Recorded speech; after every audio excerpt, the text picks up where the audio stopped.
살다 보면 누구에게나 한 번쯤은 감당할 수 없을 만큼 큰 시련이 찾아옵니다.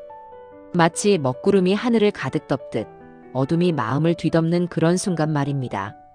그럴 때면 우리는 묻게 됩니다. 왜 하필 나에게 이런 일이? 도대체 언제까지 이 고통이 계속될까? 하지만 오늘 여러분께 전하고 싶은 이야기가 있습니다. 시련은 때로 복이 오기 전에 신호일 수 있다는 것입니다. 마치 새벽이 가장 어두운 것처럼 큰 깨달음 앞에는 깊은 고뇌가 있습니다. 부처님께서는 제자들에게 이런 가르침을 주셨습니다. 고통 속에서도 희망의 빛을 발견하는 지혜에 대해서 말입니다. 오늘은 시련이 복으로 바뀌어가는 그 징조들에 대해 함께 나누어 보겠습니다. 혹시 지금 마음이 무겁고 힘드신가요? 그렇다면 이 이야기가 작은 위로가 되길 바랍니다. 어느 봄날 부처님의 제자 중 한 사람이 깊은 시름에 잠겨 있었습니다. 그의 이름은 아난다였습니다. 아난다는 부처님을 가장 가까이에서 모시던 제자였지만 그날만큼은 얼굴에 그늘이 짙게 드리워져 있었습니다. 부처님께서 조용히 그에게 다가가 물으셨습니다. 아난다여, 무엇이 그대의 마음을 이토록 무겁게 하느냐? 아난다는 한참을 망설이다가 입을 열었습니다. 스승님, 제가 고향에 계신 어머님께서 크게 편찮으시다는 소식을 들었습니다. 그런데 저는 스승님을 모시느라 곁에 가드릴 수가 없습니다. 수행자의 길을 걷겠다고 다짐했지만 어머님 생각에 마음이 찢어질 것 같습니다. 그의 목소리는 떨렸습니다. 더욱 괴로운 것은 마을 사람들이 제게 불효자라고 손가락질한다는 소식입니다. 수행자가 되었다고 어머님을 버렸다고들 합니다. 스승님, 저는 어찌해야 합니까? 부처님께서는 아난다의 눈을 바라보셨습니다. 그 눈빛에는 깊은 자비가 담겨 있었습니다. 아난다여, 그대가 지금 겪고 있는 고통이 얼마나 큰지 나는 안다. 하지만 이 시련 속에 숨어있는 복의 씨앗을 그대는 보지 못하고 있구나. 아난다는 고개를 들었습니다. 복의 씨앗이라니 도무지 이해할 수 없었습니다. 부처님께서는 아난다를 데리고 근처 연못가로 가셨습니다. 그곳에는 맑은 물이 고여 있었고 연꽃 몇 송이가 피어 있었습니다. 아난다여, 저 연꽃을 보거라. 부처님께서 손으로 가리키셨습니다. 연꽃은 진흙 속에서 자라나니라. 더러운 진흙이 없다면 저토록 아름다운 꽃이 필 수 있겠느냐? 아난다는 연꽃을 바라보았습니다. 진흙탕 속에 뿌리를 내리고도 그 위로 피어난 꽃은 한 점 티 없이 맑고 고왔습니다. 스승님, 그 말씀은? 그렇느니라. 시련이라는 진흙이 없다면 깨달음이라는 꽃도 피어날 수 없느니라. 그대가 지금 겪는 고통은 그대를 더 깊은 이해로 이끄는 자양분이니라. 부처님께서 계속 말씀하셨습니다. 그대는 어머님을 사랑하기에 괴로워하고 있느니라. 그 사랑이 얼마나 깊은지, 그 마음이 얼마나 진실한지를 이 시련이 보여주고 있지 않느냐? 아난다는 깊이 고개를 숙였습니다. 그제야 조금씩 이해가 되기 시작했습니다.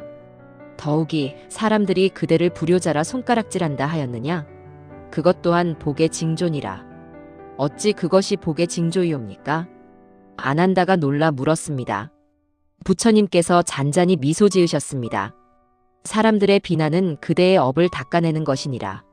마치 모래가 조개 속에 들어가 진주를 만들어내듯 비난과 고통은 그대의 마음을 더욱 단단하고 맑게 만들어주느니라.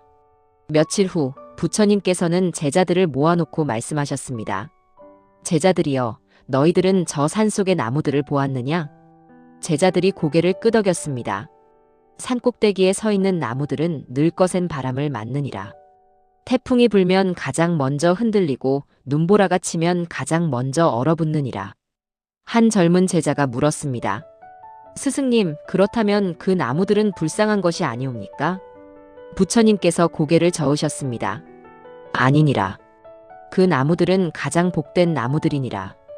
왜냐하면 거센 바람을 견디며 뿌리를 더 깊이 내렸기 때문이니라. 산 아래 보호받으며 자란 나무들은 조금만 바람이 불어도 쓰러지지만 산꼭대기의 나무들은 천년을 서 있을 수 있느니라. 제자들은 숙연해졌습니다. 시련도 이와 같으니라. 고통의 바람이 세게 불수록 그대들의 뿌리는 더욱 깊어지느니라. 그것이 바로 시련이 복으로 바뀌는 첫 번째 징조니라. 부처님께서 하늘을 바라보시며 말씀을 이어가셨습니다. 뿌리가 깊어진다는 것은 무엇을 의미하느냐? 그것은 그대의 마음이 흔들리지 않게 되었다는 것이니라. 작은 어려움에도 무너지던 마음이 이제는 큰 시련 앞에서도 평온함을 유지할 수 있게 되었다는 것이니라. 그 무렵 어느 마을에 부유한 장사꾼이 살고 있었습니다. 그의 이름은 수다타였습니다. 수다타는 오랜 세월 장사를 하며 큰 부를 쌓았지만 어느 날 갑자기 모든 것을 잃게 되었습니다. 배가 폭풍에 침몰하고 창고에 불이 나고 믿었던 동업자가 재산을 가지고 도망쳤습니다. 하루아침에 거지가 된 수다타는 절망에 빠졌습니다. 그는 부처님을 찾아가 울며 하소연했습니다. 부처님, 저는 평생 착하게 살려고 노력했습니다. 가난한 이들에게 베풀고 불법을 따르려 했습니다. 그런데 왜 이런 일이 제게 일어난 것입니까? 제가 전생에 무슨 큰 죄를 지었기에 이토록 가혹한 벌을 받는 것입니까? 부처님께서는 그의 손을 잡으셨습니다. 수다타여, 그대는 지금 재산을 잃었다고 생각하느냐? 그렇지 않겠습니까? 평생 모은 것이 하루아침에 사라졌습니다. 아니니라. 그대는 재산을 잃은 것이 아니라 집착을 잃은 것이니라. 수다타는 눈물을 닦으며 부처님을 바라보았습니다. 부처님께서 말씀하신 바 있지 않으셨느냐? 모든 괴로움은 집착에서 온다고 말이니라. 그대가 재산에 집착하는 한 진정한 평안은 오지 않느니라. 부처님의 목소리는 부드러웠지만 확고했습니다. 지금 그대에게 일어난 일은 하늘이 그대에게 주는 선물이니라. 재산이라는 무거운 짐을 내려놓게 해주었느니라. 이제 그대는 가벼워졌으니 더 높이 날아오를 수 있느니라. 수다타는 부처님의 말씀을 듣고도 여전히 의심스러웠습니다. 부처님, 하지만 제 아내와 자식들이 굶주리고 있습니다. 어찌 이것이 선물이라 할 수 있겠습니까? 부처님께서는 하늘을 가리키셨습니다. 그때는 저녁 무렵이었고 해가 막 지고 있었습니다. 수다타여, 밤이 가장 어두울 때는 언제냐? 그야 한밤중이겠지요. 그렇다. 그리고 새벽은 그 가장 어두운 시간 직후에 오느니라. 부처님께서 수다타의 어깨에 손을 얹으셨습니다. 그대가 지금 겪고 있는 것이 가장 어두운 밤이라면 그것은 곧 새벽이 가까이 왔다는 증거니라. 시련이 가장 클 때 그것이 바로 전환점이니라. 전환점이라 하셨습니까? 그렇느니라. 사람은 바닥을 쳐야 비로소 위를 바라보게 되느니라. 모든 것을 가졌을 때는 더 많은 것을 욕심내지만 모든 것을 잃었을 때는 비로소 진정으로 소중한 것이 무엇인지 깨닫게 되느니라. 부처님께서 잠시 침묵하셨다가 말씀을 이어가셨습니다. 그대의 아내는 여전히 그대 곁에 있지 않느냐? 자식들도 그대를 아버지라 부르며 따르지 않느냐? 그대는 여전히 건강한 몸을 가지고 있지 않느냐? 이것이야말로 진정한 재산이니라. 수다타의 눈에서 눈물이 흘렀습니다. 그러나 이번에는 슬픔의 눈물이 아니었습니다. 깨달음의 눈물이었습니다. 석 달이 흐른 후 수다타가 다시 부처님을 찾아왔습니다. 그의 모습은 이전과는 완전히 달라져 있었습니다. 비록 옷은 남루했지만 얼굴에는 평온함이 깃들어 있었습니다. 부처님, 감사드립니다. 수다타가 깊이 절을 올렸습니다. 스승님의 말씀대로였습니다. 제가 모든 것을 잃었다고 생각했을 때 사실은 새로운 것을 얻기 시작한 것이었습니다. 부처님께서 미소 지으시며 물으셨습니다. 무엇을 얻었느냐? 평온함을 얻었습니다. 전에는 재산을 지키느라 밤낮으로 걱정하고 불안했습니다. 도둑이 들까봐, 사업이 망할까봐, 동업자가 배신할까봐 항상 두려움 속에 살았습니다. 수다타의 목소리는 차분했습니다. 하지만 지금은 잃을 것이 없으니 두려움도 없습니다. 오히려 마음이 가벼워졌습니다. 그리고 그가 잠시 말을 멈추었다가 계속했습니다. 가족의 소중함을 깨달았습니다. 부유했을 때는 늘 바빠서 아내와 제대로 이야기를 나눈 적이 없었습니다. 자식들과 함께 시간을 보낸 적도 거의 없었습니다. 하지만 지금은 매일 함께 앉아 밥을 먹고 이야기를 나눕니다. 가난하지만 행복합니다. 부처님께서 고개를 끄덕이셨습니다. 수다타여, 그대는 이제 알았느니라. 시련이 복으로 바뀌는 두 번째 징조를 말이니라. 두 번째 징조라 하시면 마음의 평온이니라. 시련을 겪으며 집착을 내려놓게 되면 마음의 평온이 찾아오느니라. 그 평온이야말로 어떤 재산보다 귀한 것이니라. 부처님께서 주변을 둘러보셨습니다. 때는 겨울이 끝나가는 시기였습니다. 저 나무들을 보거라. 겨울 동안 잎을 모두 떨어뜨리고 앙상한 가지만 남아있느니라. 사람들은 그 나무가 죽었다고 생각하느니라. 하지만 봄이 오면 어떻게 되느냐? 새싹이 돋아납니다. 그렇느니라. 겨울 동안 나무는 죽은 것이 아니라 봄을 준비하고 있었던 것이니라. 시련도 이와 같으니라. 시련의 겨울을 견디는 동안 그대 안에서는 새로운 싹이 자라나고 있느니라. 부처님께서 제자들과 함께 길을 가시다가 한 농부를 만났습니다. 농부는 밭에서 열심히 일하고 있었지만 얼굴에는 걱정이 가득했습니다. 부처님께서 다가가 물으셨습니다. 농부여, 무엇이 그대를 걱정하게 하느냐? 농부가 한숨을 쉬며 대답했습니다. 부처님, 올해는 날씨가 좋지 않아 작황이 나쁩니다. 지난해에도 가뭄이 들었는데 올해도 이러면 우리 가족은 어떻게 살아가야 할지 막막합니다. 부처님께서 밭을 둘러보셨습니다. 정말로 곡식들이 여위어 보였습니다. 농부여, 그대는 이 밭을 일구기 위해 얼마나 많은 노력을 기울였느냐? 거의 매일 나와서 일했습니다. 새벽부터 해질 때까지 말입니다. 그렇다면 그 노력은 헛된 것이냐? 농부가 고개를 들었습니다. 아닙니다.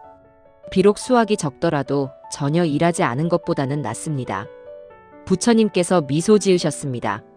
그렇느니라. 그리고 그대가 들인 그 노력은 땅 속에 남아있느니라. 올해 수확이 적어도 그대가 밭을 일군 덕분에 땅은 더욱 비옥해졌느니라. 내년에는 더 좋은 결실을 맺을 것이니라. 농부의 얼굴이 조금 밝아졌습니다. 더욱이 어려운 해를 겪으며 그대는 더 나은 농사법을 배우지 않았느냐? 어떤 작물이 가뭄에 강한지, 어떻게 물을 아껴 쓸 수 있는지 깨달았을 것이니라. 그렇습니다. 올해 여러 가지를 배웠습니다. 부처님께서 고개를 끄덕이셨습니다. 이것이 바로 시련이 복으로 바뀌는 세 번째 징조니라. 고난을 통해 지혜를 얻는 것이니라. 순탄한 때에는 배울 것이 없지만 어려운 때에는 많은 것을 배우게 되느니라. 어느 날 한 노인이 부처님을 찾아왔습니다. 그는 오랫동안 병을 앓고 있었고 걷는 것조차 힘들어 보였습니다. 부처님, 저는 이제 죽을 날만 기다리고 있습니다. 이 병은 낫지 않을 것이고 매일 고통 속에서 살아갑니다. 차라리 빨리 죽는 것이 낫지 않겠습니까? 부처님께서는 노인을 바라보셨습니다. 그 눈빛에는 깊은 연민이 담겨 있었습니다. 노인이여, 그대의 고통이 얼마나 큰지 나는 안다. 하지만 한 가지 묻고 싶구나. 이 병을 앓기 전과 지금 그대의 마음은 어떻게 달라졌느냐? 노인이 잠시 생각했습니다. 글쎄요. 전에는 아무 생각 없이 살았습니다. 내일도 모레도 당연히 건강할 거라고 생각했습니다. 하지만 지금은 하루하루가 소중합니다. 아침에 눈을 뜰 수 있다는 것, 햇살을 볼 수 있다는 것, 가족의 얼굴을 볼 수 있다는 것. 이 모든 것이 감사하게 느껴집니다. 부처님께서 노인의 손을 잡으셨습니다. 그것이니라. 그대는 병을 통해 삶의 소중함을 깨달았느니라. 이것이야말로 큰 깨달음이니라. 노인의 눈에 눈물이 고였습니다. 병이 그대의 몸을 아프게 했지만 동시에 그대의 영혼을 깨웠느니라. 전에는 보지 못했던 것들을 이제는 보게 되었고 느끼지 못했던 것들을 이제는 느끼게 되었느니라. 부처님께서 하늘을 바라보셨습니다. 이것이 시련이 복으로 바뀌는 네 번째 징조니라. 감사하는 마음이 생겨나는 것이니라. 고통을 겪기 전에는 모든 것을 당연하게 여겼지만 고통을 겪은 후에는 작은 것에도 감사하게 되느니라. 그날 밤 부처님께서는 제자들을 이끌고 산으로 올라가셨습니다. 하늘에는 보름달이 떠 있었고 은은한 달빛이 온 세상을 비추고 있었습니다. 부처님께서 바위에 앉으시며 말씀하셨습니다. 제자들이여, 저 달을 보거라. 제자들이 하늘을 올려다보았습니다. 달은 스스로 빛을 내는 것이 아니니라. 태양의 빛을 받아 반사할 뿐이니라. 하지만 그 빛이 얼마나 아름다우냐? 달빛은 정말로 아름다웠습니다. 은은하고 부드러우며 밤의 어둠을 밝히는 그 빛은 태양의 빛과는 또 다른 아름다움이 있었습니다. 시련도 이와 같으니라. 시련 그 자체는 어둠이지만 그대들이 그 시련을 어떻게 받아들이느냐에 따라 그것은 빛이 될 수 있느니라. 한 제자가 물었습니다. 스승님, 그렇다면 우리는 시련을 어떻게 받아들여야 합니까? 부처님께서 대답하셨습니다. 저항하지 말고 받아들이되 그 안에서 배움을 찾아라. 미워하지 말고 이해하되 그 이유를 깨달아라. 회피하지 말고 마주하되 그 속에서 성장하라. 바람이 살랑살랑 불었습니다. 나뭇잎들이 바람에 흔들리며 소리를 냈습니다. 시련을 원망하는 것은 바람을 원망하는 것과 같으니라. 바람은 그저 부는 것일 뿐 악의가 있는 것이 아니니라. 시련도 그저 일어나는 것일 뿐 그대를 괴롭히려는 의도가 있는 것이 아니니라. 제자들은 깊이 명상에 잠겼습니다. 그리고 이것을 기억하라. 시련이 클수록 그 이후에 오는 평온도 크니라. 높은 산에 올라야 멀리 볼 수 있듯이 큰 고통을 겪어야 깊은 깨달음을 얻을 수 있느니라. 어느 마을에 한 여인이 살고 있었습니다. 그녀는 사랑하는 아들을 잃은 지 얼마 되지 않았습니다. 슬픔에 빠진 여인은 부처님을 찾아가 울며 말했습니다. 부처님, 제 아들을 살려주십시오. 아직 어린아이인데 너무 일찍 세상을 떠났습니다. 제발 다시 살려주십시오. 부처님께서는 여인의 슬픔을 이해하셨습니다. 여인이여, 내가 그대의 아들을 살릴 수 있는 방법이 있노라. 여인의 눈이 반짝였습니다. 정말입니까? 무엇이든 하겠습니다. 그렇다면 이 마을을 돌아다니며 죽음을 겪어보지 않은 집에서 겨자씨 한 톨을 얻어오거라. 그 겨자씨로 그대의 아들을 살릴 수 있을 것이니라. 여인은 즉시 마을로 달려갔습니다. 첫 번째 집 문을 두드렸습니다. 이 집에서 누군가 죽은 적이 있습니까? 물론입니다. 작년에 할아버지가 돌아가셨습니다. 여인은 다음 집으로 갔습니다. 이 집에서는 어떻습니까? 네, 우리도 있습니다. 3년 전에 남편을 잃었습니다. 여인은 계속해서 집집마다 돌아다녔습니다. 하지만 죽음을 겪지 않은 집은 단 한 곳도 없었습니다. 날이 저물 무렵 여인은 부처님께 돌아왔습니다. 이번에는 울지 않았습니다. 부처님, 이제 알았습니다. 죽음은 누구도 피할 수 없는 것이군요. 저만 이런 슬픔을 겪는 것이 아니었습니다. 부처님께서 고개를 끄덕이셨습니다. 그렇느니라. 그대는 오늘 큰 것을 깨달았느니라. 고통은 그대만의 것이 아니라 모든 이가 겪는 것이니라. 이것을 깨달을 때 그대의 고통은 조금 가벼워지느니라. 여인이 물었습니다. 하지만 부처님, 이 슬픔을 어떻게 이겨내야 합니까? 슬픔을 이겨내려 하지 말고 슬픔과 함께 살아가라. 슬픔은 사랑의 다른 이름이니라. 그대가 아들을 사랑했기에 슬픈 것이니라. 그 슬픔을 부정하는 것은 사랑을 부정하는 것이니라. 여인의 눈에서 눈물이 흘렀습니다. 하지만 이번에는 평온한 눈물이었습니다. 시간이 흐르면 그대의 슬픔은 점점 잔잔해질 것이니라. 격렬한 파도가 점점 잔잔한 물결로 바뀌듯이 말이니라. 그리고 언젠가 그대는 깨달을 것이니라. 이 슬픔을 통해 그대가 더 깊은 사람이 되었음을 말이니라. 어느 비 오는 날 부처님과 제자들은 한 암자에 머물고 있었습니다. 빗소리가 지붕을 두드리는 소리가 고요함 속에 울려 퍼졌습니다. 한 제자가 창밖을 바라보며 말했습니다. 스승님, 비가 계속 내리니 여행을 계속할 수 없습니다. 이 비가 우리의 길을 막고 있습니다. 부처님께서 미소 지으셨습니다. 그렇게 생각하느냐? 나는 이 비가 우리에게 쉴 기회를 주고 있다고 생각하느니라. 제자가 고개를 가웃거렸습니다. 이 비 때문에 우리는 머무를 수밖에 없지 않습니까? 그렇다. 하지만 그것이 나쁜 일이냐? 우리는 쉴 새 없이 걸어왔느니라. 몸도 지치고 마음도 지쳤느니라. 이 비는 우리에게 쉬어가라고 말하고 있느니라. 부처님께서 빗소리에 귀를 기울이셨습니다. 그리고 이 고요한 시간에 우리는 명상을 할 수 있느니라. 분주히 걷는 중에는 깊이 사색할 수 없지만 이렇게 머물러 있을 때는 마음 깊이 들여다볼 수 있느니라. 제자들은 부처님의 말씀을 곱씹었습니다. 인생도 이와 같으니라. 때로는 원하지 않는 일들이 우리의 계획을 막느니라. 병이 들거나 사업이 실패하거나 사랑하는 사람과 헤어지거나 이런 일들은 마치 이 비처럼 우리를 멈추게 하느니라.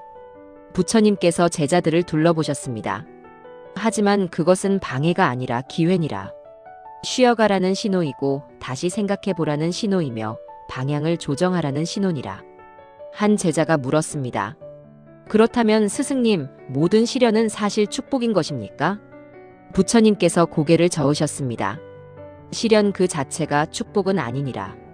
하지만 시련을 대하는 그대의 마음이 시련을 축복으로 바꿀 수 있느니라.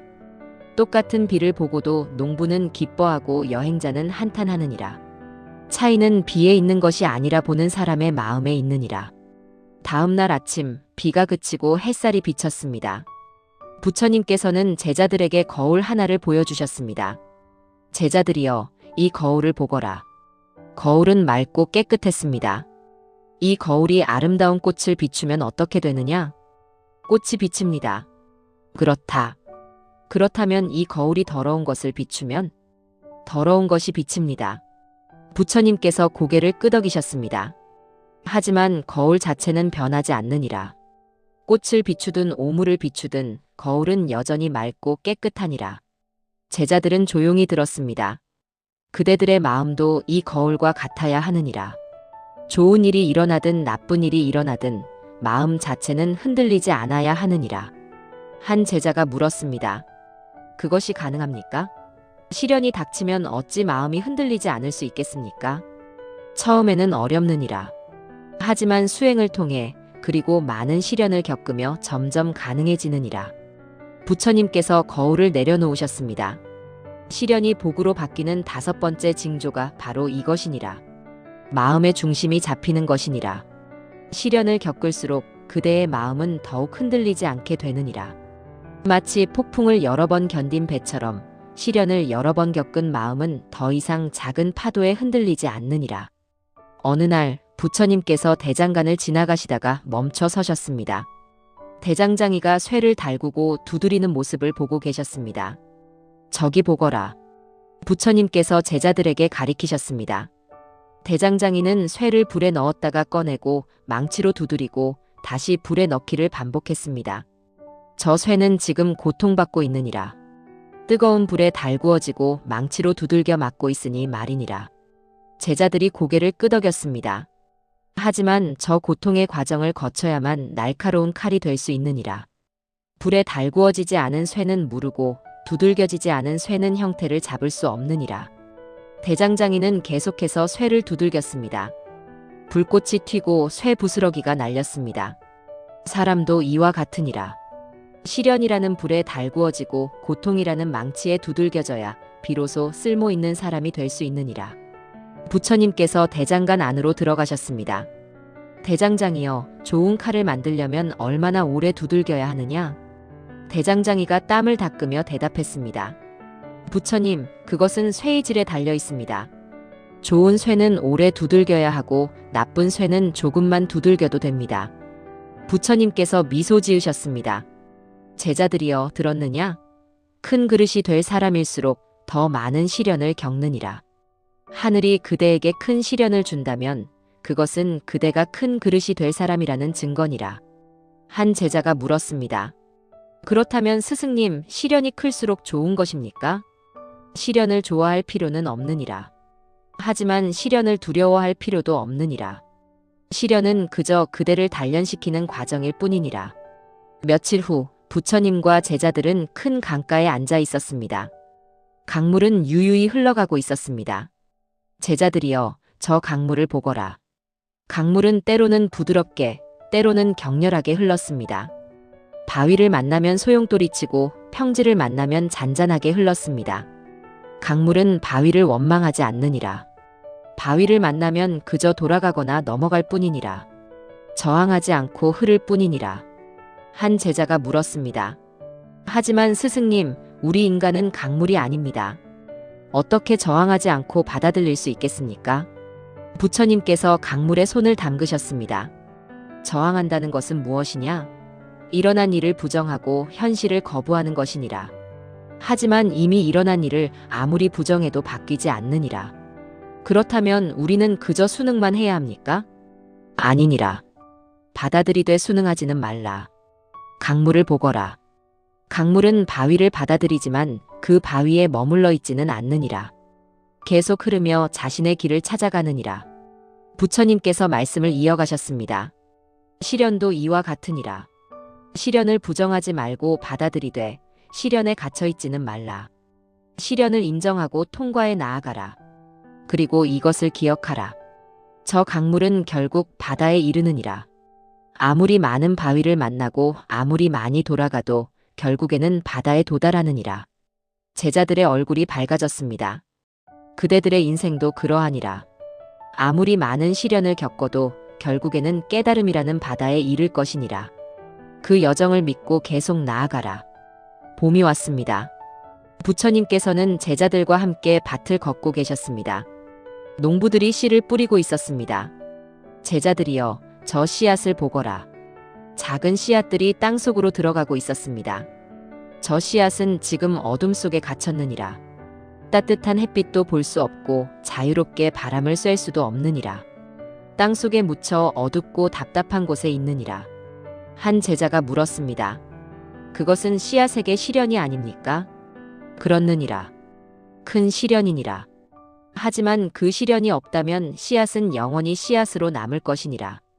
땅속의 어둠과 추위를 견디며 씨앗은 점점 부풀어 오르고 싹을 틀 준비를 하느니라. 부처님께서 땅을 가리키셨습니다. 그리고 마침내 싹이 트느니라. 단단한 땅을 뚫고 올라오느니라. 그것 또한 큰 시련이니라. 하지만 그 시련을 이겨내야 햇빛을 볼 수 있느니라. 제자들은 깊이 생각했습니다. 시련이 복으로 바뀌는 6번째 징조가 바로 이것이니라. 성장이니라. 시련을 겪으며 그대는 성장하느니라. 마치 씨앗이 나무로 자라나듯이 말이니라. 씨앗으로 있을 때는 작고 보잘것없지만 나무가 되면 그 씨앗은 수많은 열매를 맺을 수 있느니라. 시련이 없었다면 그 씨앗은 영원히 씨앗으로 남았을 것이니라. 어느 날 한 의원이 부처님을 찾아왔습니다. 그는 약초를 연구하는 사람이었습니다. 부처님, 신기한 것을 발견했습니다. 의원이 말했습니다. 어떤 식물은 독을 가지고 있는데 그 독을 적절히 사용하면 훌륭한 약이 됩니다. 독이 약이 되는 것입니다. 부처님께서 고개를 끄덕이셨습니다. 그렇느니라. 자연의 이치가 그러하니라. 하지만 어떻게 독이 약이 될 수 있습니까? 의원이 궁금해했습니다. 부처님께서 설명하셨습니다. 독은 그 자체로는 해롭느니라. 하지만 올바르게 사용하면 오히려 병을 치료하느니라. 적은 양의 독은 몸의 면역력을 키우고 균형을 회복시키느니라. 시련도 이와 같으니라. 부처님께서 제자들을 바라보셨습니다. 시련은 그 자체로는 괴로운 것이니라. 하지만 올바르게 대하면 그대를 더 강하게 만들고 더 지혜롭게 만드느니라. 의원이 흥미롭게 들었습니다. 너무 많은 독은 죽음을 가져오느니라. 하지만 적절한 양의 독은 생명을 구하느니라. 시련도 그러하니라. 감당할 수 없을 만큼의 시련은 사람을 무너뜨리지만 적절한 시련은 사람을 성장시키느니라. 부처님께서 말씀을 이어가셨습니다. 그리고 이것을 기억하라. 하늘은 그대가 감당할 수 없는 시련을 주지 않느니라. 큰 시련이 왔다면 그것은 그대가 그것을 이겨낼 힘이 있다는 증거니라. 부처님께서 금을 다루는 장인을 만나셨습니다. 장인은 금을 높은 온도로 달구고 있었습니다. 장인이여, 왜 금을 그토록 뜨겁게 달구느냐? 부처님께서 물으셨습니다. 장인이 대답했습니다. 부처님, 금 속에는 불순물이 섞여 있습니다. 이 불순물을 제거하려면 높은 온도로 달구어야 합니다. 그래야 순수한 금만 남습니다. 부처님께서 제자들에게 말씀하셨습니다. 제자들이여, 들었느냐? 시련은 마치 이 불과 같으니라. 시련의 불은 그대 안의 불순물을 태워 없애느니라. 무슨 불순물을 말씀하시는 것입니까? 한 제자가 물었습니다. 교만, 욕심, 화, 질투. 이런 것들이니라. 순탄할 때는 이런 것들이 잘 보이지 않느니라. 하지만 시련이 오면 이것들이 드러나느니라. 부처님께서 금을 가리키셨습니다. 그리고 시련을 겪으며 이런 불순물들이 조금씩 사라지느니라. 마치 이 금이 정련되듯이 말이니라. 시련을 겪을수록 그대는 더욱 순수해지느니라. 장인이 금을 불에서 꺼냈습니다. 순금이 빛나고 있었습니다. 보거라. 저 금은 이제 순수하니라. 불순물이 모두 제거되었느니라. 그대들도 시련의 과정을 거치며 이렇게 순수해질 것이니라. 부처님께서 덧붙이셨습니다. 이것이 시련이 복으로 바뀌는 7번째 징조니라. 마음이 정화되는 것이니라. 시련을 겪으며 불필요한 것들이 떨어져 나가고 본질만 남게 되느니라. 어느 여름날 부처님께서는 연못가에 앉아 계셨습니다.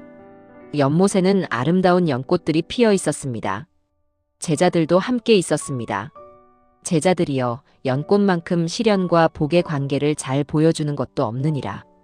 부처님께서 연꽃을 가리키셨습니다.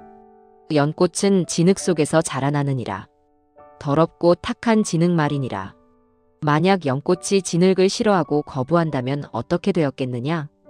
자라날 수 없었을 것입니다. 한 제자가 대답했습니다. 그렇느니라. 연꽃은 진흙을 받아들이느니라. 그리고 그 진흙을 자양분으로 삼느니라. 더러운 것을 아름다움으로 변화시키느니라. 부처님께서 연꽃 한 송이를 따셨습니다. 보거라. 이 꽃잎에는 물방울이 맺혀 있느니라. 하지만 물방울은 꽃잎에 스며들지 않고 동그랗게 굴러다니느니라. 제자들이 자세히 보았습니다. 정말 물방울이 꽃잎 위를 구르고 있었습니다. 연꽃은 물 속에 있지만 물에 젖지 않느니라. 진흙 속에서 자라지만 진흙에 물들지 않느니라. 이것이 바로 우리가 시련을 대하는 자세니라. 시련 속에 있지만 시련에 물들지 말라. 고통을 겪지만 고통에 빠지지 말라. 시련을 자양분으로 삼되 시련에 집착하지 말라. 부처님의 말씀은 깊었습니다. 그리고 이것을 보거라. 부처님께서 연못의 다른 부분을 가리키셨습니다. 어떤 연꽃은 물 위에 떠 있고 어떤 연꽃은 아직 물 속에 있느니라. 하지만 물 속에 있는 연꽃도 곧 물 위로 올라올 것이니라. 지금 시련 속에 있는 사람들도 그러하니라. 지금은 어둠 속에 있는 것처럼 느껴지지만 곧 빛을 보게 될 것이니라. 인내하며 기다리라. 그날 밤 하늘에는 별이 가득했습니다. 부처님과 제자들은 밤하늘을 바라보고 있었습니다. 제자들이여, 별은 언제 가장 잘 보이느냐? 밤에 보입니다. 제자들이 대답했습니다. 그렇느니라. 어둠이 있어야 별이 빛나느니라. 낮에도 별은 하늘에 있지만 태양의 빛 때문에 보이지 않느니라. 부처님께서 가장 밝은 별을 가리키셨습니다. 시련도 이와 같으니라. 시련이라는 어둠이 있어야 그대 안의 빛이 비로소 빛나느니라. 모든 것이 순탄할 때는 그대의 진정한 모습을 알 수 없느니라. 한 제자가 물었습니다. 그렇다면 시련은 우리의 빛을 드러내기 위해 오는 것입니까? 그렇다고 할 수 있느니라. 시련은 그대가 얼마나 강한지, 얼마나 지혜로운지, 얼마나 자비로운지 보여주느니라. 부처님께서 밤하늘을 계속 바라보셨습니다. 그리고 이것을 기억하라. 어둠이 깊을수록 별은 더 밝게 빛나느니라. 큰 시련을 겪을수록 그대의 빛은 더욱 찬란하게 빛날 것이니라. 제자들은 하늘의 별들을 바라보며 깊이 명상했습니다. 이것이 시련이 복으로 바뀌는 8번째 징조니라. 자신의 진정한 모습을 발견하는 것이니라. 시련을 통해 그대는 자신이 생각했던 것보다 훨씬 강하다는 것을 알게 되느니라. 한 해가 지난 후 수다타가 다시 부처님을 찾아왔습니다. 이번에는 그의 모습이 완전히 변해 있었습니다. 비록 옷은 여전히 소박했지만 그의 얼굴에는 깊은 평화가 깃들어 있었습니다. 부처님, 제가 또 찾아뵙게 되었습니다. 수다타가 깊이 절을 올렸습니다. 어서 오너라, 수다타여. 그대의 얼굴이 많이 밝아졌구나. 부처님께서 반갑게 맞으셨습니다. 부처님께서 말씀하신 대로였습니다. 시련은 복의 시작이었습니다. 수다타가 말을 이어갔습니다. 처음에는 모든 것을 잃었다고 생각했습니다. 하지만 이제 보니 무거운 짐을 내려놓은 것이었습니다. 재산을 지키느라 늘 불안했던 마음이 이제는 평온합니다. 그것만이 아닙니다. 가난해지니 진정한 친구가 누구인지 알게 되었습니다. 부유할 때는 많은 사람들이 제 주위에 모였지만 가난해지니 대부분 떠났습니다. 하지만 몇몇은 여전히 제 곁에 남아 도와주었습니다. 그들이 진정한 친구였습니다. 부처님께서 미소 지으셨습니다. 또한 가족의 소중함을 깨달았습니다. 부유할 때는 가족과 함께 있어도 마음은 늘 사업 걱정으로 가득했습니다. 하지만 지금은 비록 가난하지만 가족과 함께하는 시간이 행복합니다. 수다타의 목소리에는 진심이 담겨 있었습니다. 그리고 가장 큰 변화는 제 자신입니다.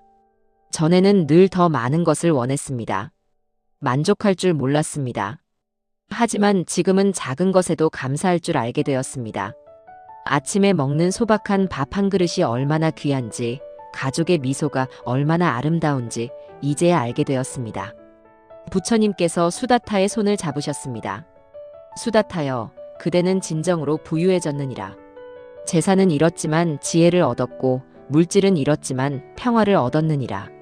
아난다도 어머니의 병환으로 고민하던 그 시절을 지나 변화했습니다. 그는 부처님께 허락을 받고 고향을 다녀왔습니다. 어머니를 돌보고 돌아온 아난다는 전과는 다른 사람이 되어 있었습니다.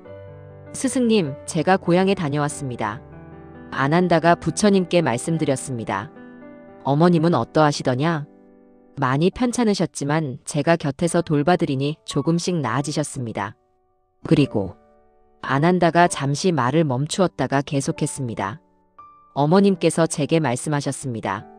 수행자의 길을 가는 나를 자랑스러워한다고, 내가 곁에 없어도 괜찮다고 하셨습니다. 아난다의 눈에 눈물이 맺혔습니다. 스승님, 제가 그토록 괴로워했던 것은 사실 저 자신 때문이었습니다. 어머님은 이미 저를 이해하고 계셨는데 제가 스스로를 용서하지 못했던 것입니다. 부처님께서 고개를 끄덕이셨습니다. 그렇느니라. 그대는 큰 것을 깨달았느니라. 또한 마을 사람들도 달라졌습니다. 처음에는 저를 불효자라 비난했지만 제가 어머님을 정성껏 돌보는 모습을 보고 생각이 바뀌었습니다. 오히려 수행자의 삶을 존중하게 되었습니다. 그 시련이 없었다면 그대는 이런 깨달음을 얻지 못했을 것이니라. 부처님께서 말씀하셨습니다. 고통 속에서 그대는 자비를 배웠고 비난 속에서 인내를 배웠으며 갈등 속에서 지혜를 배웠느니라. 아난다가 깊이 절을 올렸습니다. 감사합니다, 스승님. 이제야 스승님께서 그때 말씀하신 것을 이해합니다. 시련은 복의 씨앗이었습니다. 계절이 바뀌어 다시 봄이 왔습니다.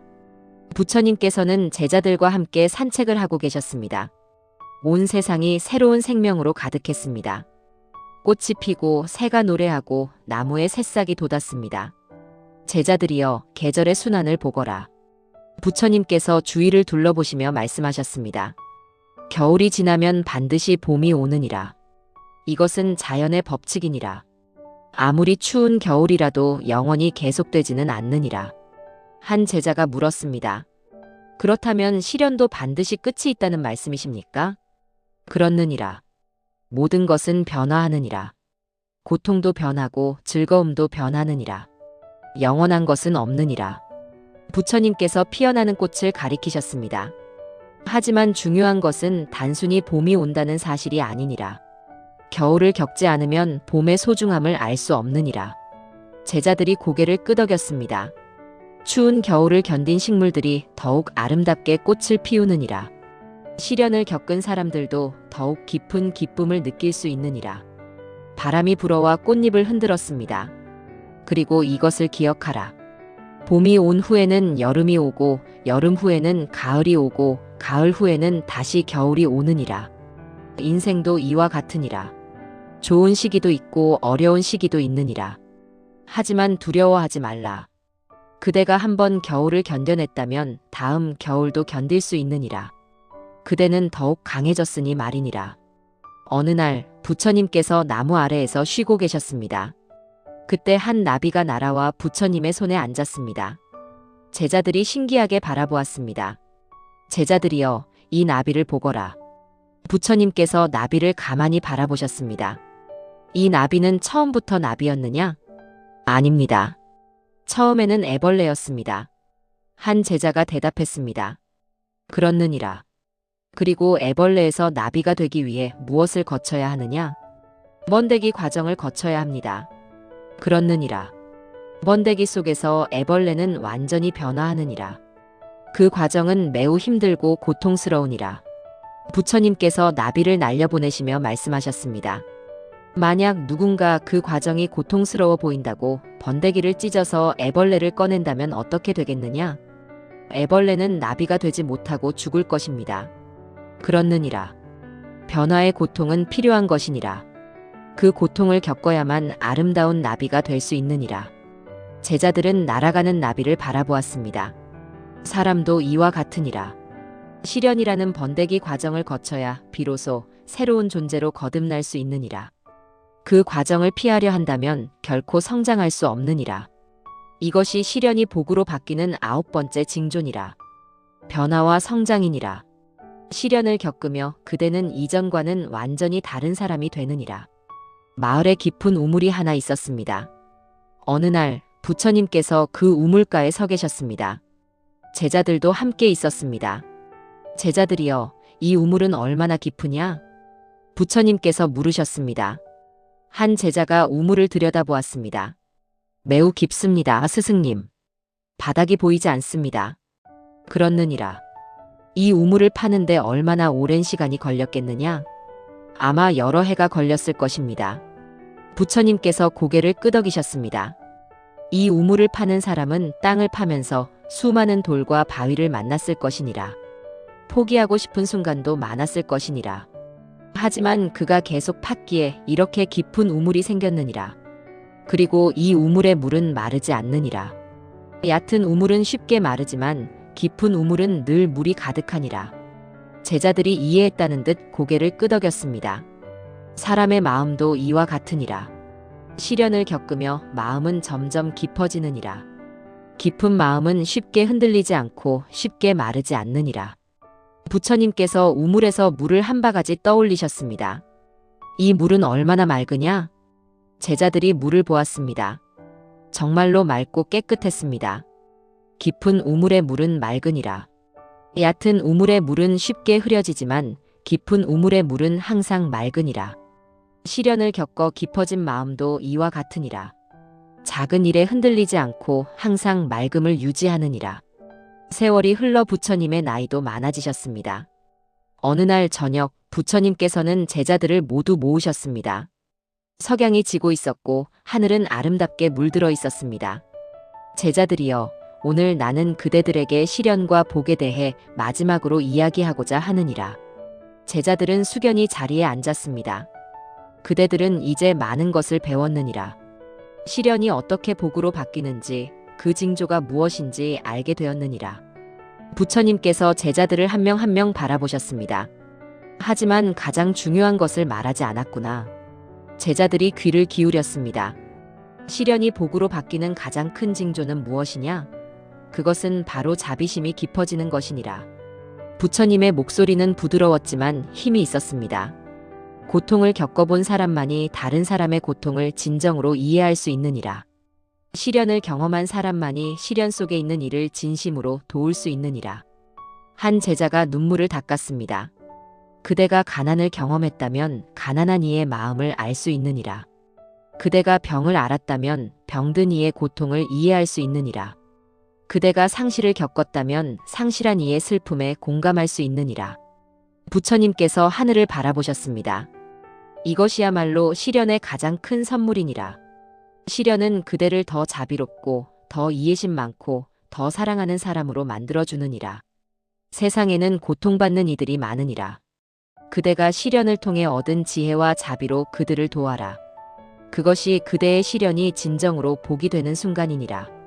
부처님께서 미소 지으셨습니다. 그대의 고통이 다른 이의 위로가 될 때, 그대의 시련이 다른 이의 희망이 될 때, 그때 비로소 시련은 완전한 복으로 바뀌느니라. 부처님께서 말씀을 이어가셨습니다. 제자들이여, 저 석양을 보거라. 서쪽 하늘이 황금빛으로 물들어 있었습니다. 빛이 있으면 반드시 그림자도 있느니라. 이것은 피할 수 없는 진리니라. 인생도 마찬가지니라. 기쁨이 있으면 슬픔도 있고 만남이 있으면 이별도 있으며 어둠이 있으면 이름도 있느니라. 부처님께서 자신의 그림자를 가리키셨습니다. 그림자를 두려워하지 말라. 그림자는 빛이 있다는 증거니라. 만약 그대에게 그림자가 없다면 그것은 그대가 어둠 속에 있다는 뜻이니라. 시련도 이와 같으니라. 시련이 있다는 것은 그대가 살아있다는 증거니라. 시련은 생명의 일부니라. 한 제자가 물었습니다. 그렇다면 스승님, 우리는 시련을 받아들여야 한다는 말씀이십니까? 받아들이되 집착하지 말라. 시련이 왔을 때 저항하지 말고 시련이 갔을 때 붙잡지도 말라. 모든 것은 흘러가느니라. 부처님께서 손으로 공기를 가르셨습니다. 물을 손으로 쥐려 하면 새어나가느니라. 하지만 손을 그릇처럼 만들면 물을 담을 수 있느니라. 시련도 이와 같으니라. 시련을 움켜쥐려 하지 말고 시련을 담아 배움으로 바꾸라. 이튿날 부처님께서는 제자들과 함께 한 농부를 만났습니다. 농부는 밭에 씨를 뿌리고 있었습니다. 농부여, 그대는 뿌린 씨앗이 모두 싹을 틔울 거라 기대하느냐? 부처님께서 물으셨습니다. 농부가 대답했습니다. 아닙니다, 부처님. 어떤 씨앗은 새가 먹을 것이고 어떤 씨앗은 돌밭에 떨어져 자라지 못할 것입니다. 하지만 어떤 씨앗은 좋은 땅에 떨어져 100배의 열매를 맺을 것입니다. 부처님께서 고개를 끄덕이셨습니다. 그렇느니라. 그대는 지혜롭구나. 모든 씨앗이 자랄 것이라 기대하지 않기에 실망하지 않느니라. 제자들을 향해 말씀하셨습니다. 제자들이여, 인생도 이와 같으니라. 그대들이 하는 모든 일이 성공할 거라 기대하지 말라. 어떤 것은 실패할 것이고 어떤 것은 중간에 멈출 것이니라. 하지만 그것이 나쁜 일이냐? 아니니라. 실패도 배움이고 멈춤도 쉼이니라. 그리고 어떤 것은 예상보다 훨씬 큰 열매를 맺을 것이니라. 농부가 계속 씨를 뿌렸습니다. 저 농부를 보거라. 그는 어떤 씨앗이 자랄지 알 수 없지만 계속 뿌리고 있느니라. 희망을 가지고 씨를 뿌리느니라. 그대들도 그러하라. 결과를 알 수 없어도 희망을 가지고 계속 나아가라. 선한 일을 계속하고 올바른 길을 계속 걷고 지혜를 계속 구하라. 그러면 언젠가 그대들의 노력은 풍성한 결실을 맺을 것이니라. 설령 이 생에서 보지 못하더라도 그대들이 뿌린 선한 씨앗은 반드시 꽃을 피울 것이니라. 어느 날 하늘에 먹구름이 가득했습니다. 곧 비가 올 것 같았습니다. 한 제자가 근심스럽게 하늘을 바라보았습니다. 스승님, 비가 올 것 같습니다. 우리는 어디로 가야 합니까? 부처님께서 대답하셨습니다. 비를 피할 필요가 있느냐? 비도 자연의 일부니라. 하지만 젖으면 불편할 것입니다. 그렇다. 하지만 불편함이 나쁜 것이냐? 불편함도 하나의 경험이니라. 곧 비가 내리기 시작했습니다. 부처님께서는 비를 피하지 않고 그대로 서 계셨습니다. 제자들도 부처님을 따라 비를 맞았습니다. 제자들이여, 이 빗방울을 느껴보거라. 제자들이 빗방울을 느꼈습니다. 시원하고 상쾌했습니다. 비는 하늘에서 내리느니라. 구름이 무거워져서 더 이상 물을 담을 수 없을 때 비로 내리느니라. 그대들의 시련도 이와 같으니라. 그대의 마음이 너무 많은 것을 담고 있을 때 그것은 눈물로 흘러나오느니라. 그것은 자연스러운 일이니라. 비가 점점 세게 내렸습니다. 그리고 비가 내린 후에는 어떻게 되느냐? 공기가 맑아집니다. 한 제자가 대답했습니다.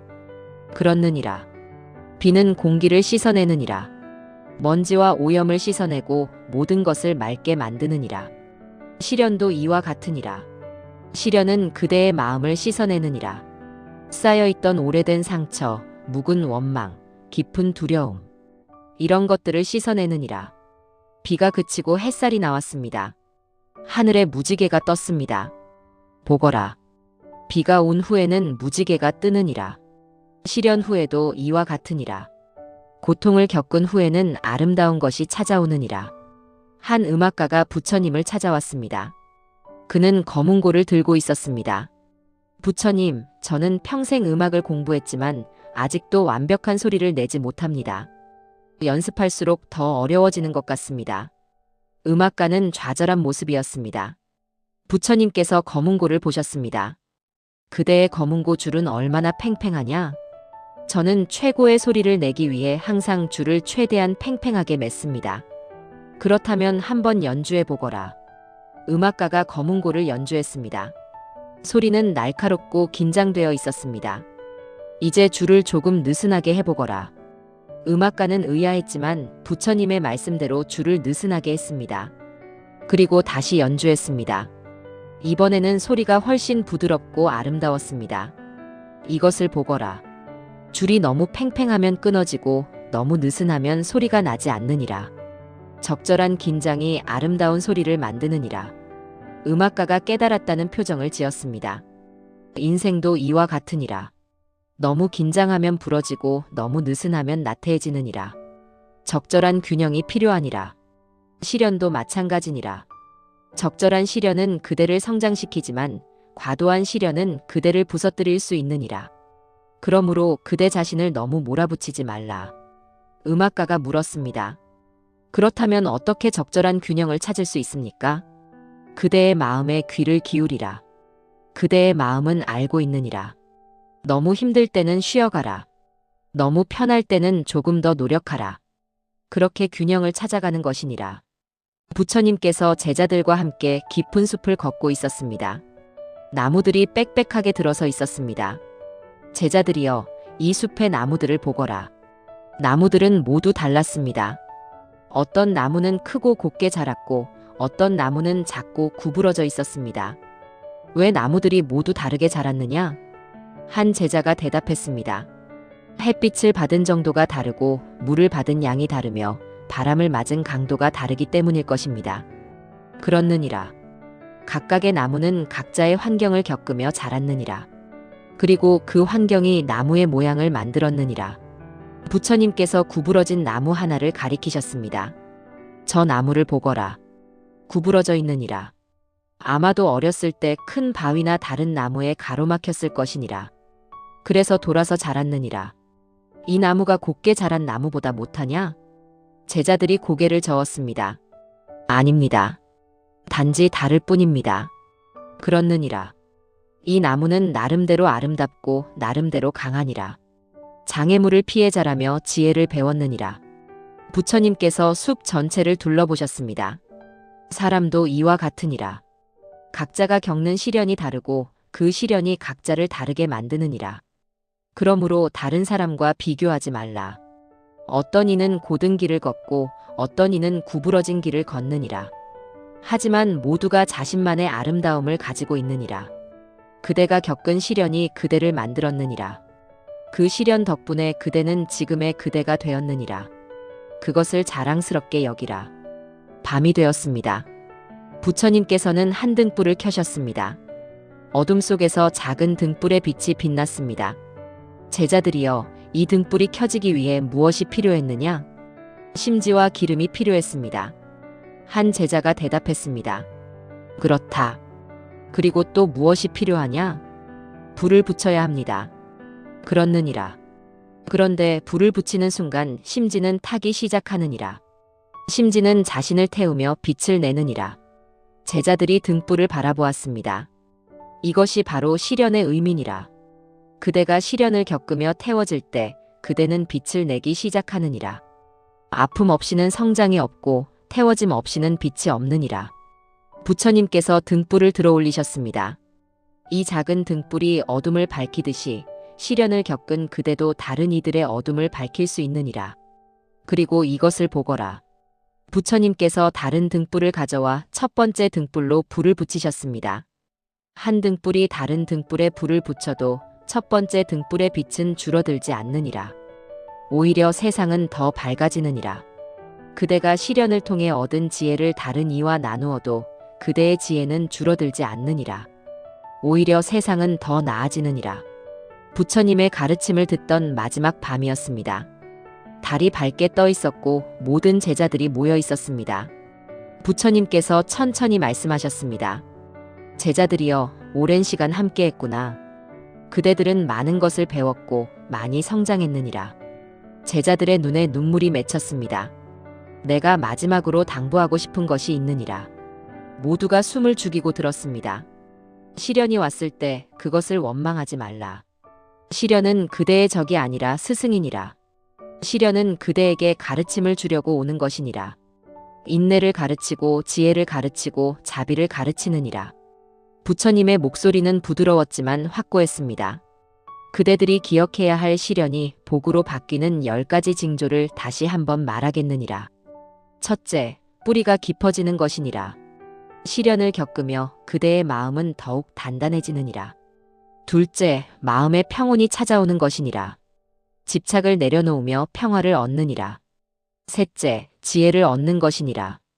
고난을 통해 많은 것을 배우느니라. 넷째, 감사하는 마음이 생겨나는 것이니라. 작은 것에도 감사할 줄 알게 되느니라.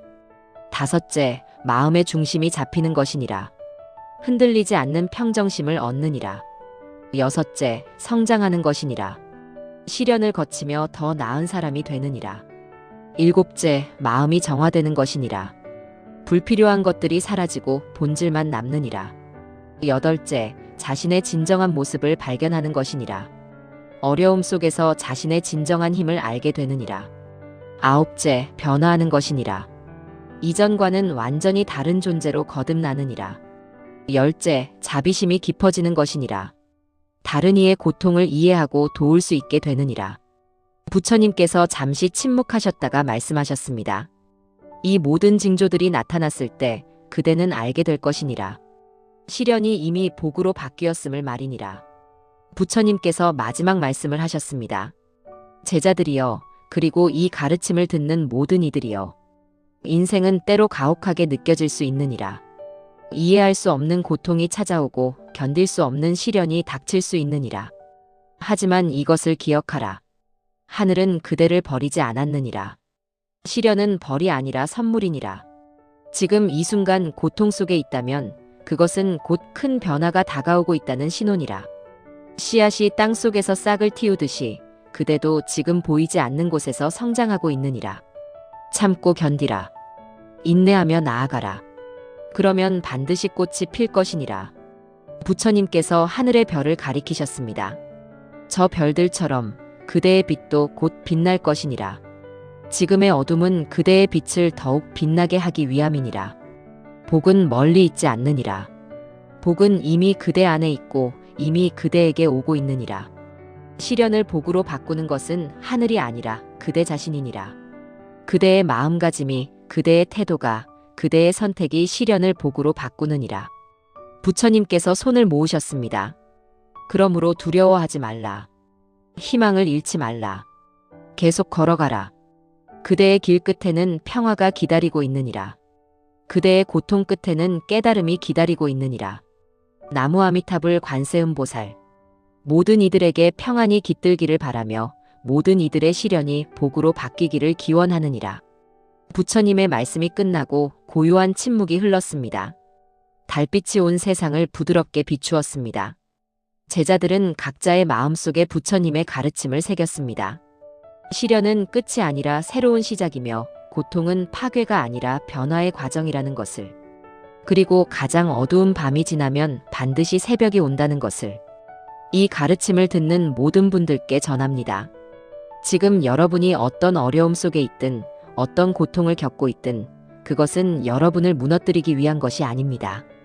여러분을 더 강하게, 더 지혜롭게, 더 자비롭게 만들기 위한 과정입니다.